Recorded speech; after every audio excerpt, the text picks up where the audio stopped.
Mahakasikan'ireo kandidà ilatsaka hovidiana izay raha ny vaovao farany dia tafiakatra hoenina ireo kandidà amin'ny fifidianana filoham-pirenena voalohan'ny Repoblika fahaefatra. Isan'ny nametraka ny antotan-taratasy firotsaham-pifidiana ihany koa moa i Roland Abiarson, fantatra amin'ny anarana mampanakanto azy hoe Vaombe. Fa tonga tetsy amin'ny foibe ny senita tetsy alarobia kosa ireo délégationna ny seni avy aty Afrika Atsimo androany ka voaresaka tamin'izany ary fa isy ny fianaovantsony mpiara-miasa eo amin'ny firenena rotota atsoatsy ho fanampiana ny Madagasikara amin'ny fanatanterahana ny fifidianana. Ny andinindininy. Isy ny fifanomezan-tanana nataon'ny seni avy ao Afrika Atsimo ny senity malagasy ka teboka maromaro no tafiditra amin'ny fanampiana io rehefa vita ny fanaovan-tsony eo amin'ny rotonta.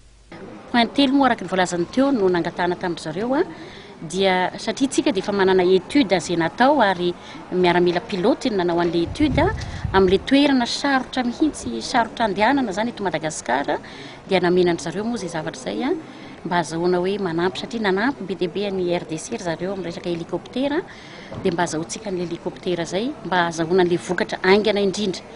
Ny faharoa moa zany ny fanarahanay dia hoe na mba tsy ho ataon'ny zareo ary ilay anatotan'ilay bulletin ny papier zany no mety homendry zareo sy ny andefasan'ny zareo azy avy any Afrika du Sud makaty amintsika.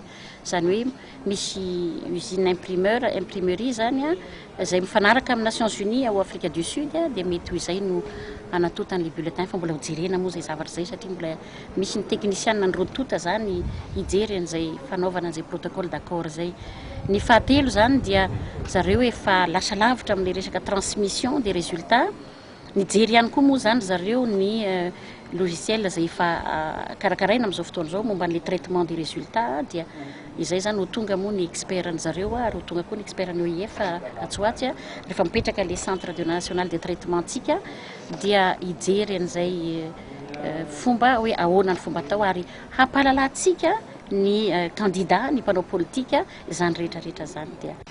We come from the Electoral Commission of South Africa.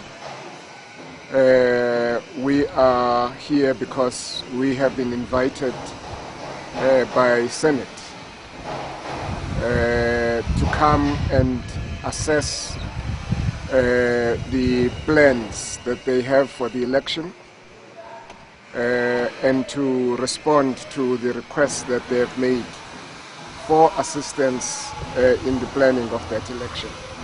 Raraka ny fanazavana ny filohan'ny seni avy ao Afrika Atsimo dia mamaly ny fanasana nataon'ny senity malagasy izy ireo ary hanampy antsika amin'ny fifidianana. Ankoatra ny Inde, Brezila sy Meksika dia i Madagasikara ny firenena afrikana voalohany iarahan'ny Afrika Atsimo miasa. Ankoatra ireo teknisian'ny senita dia eo amin'ireo hery velona eto amin'ny firenena toy ny mpanao politika ireto délégationna ireto.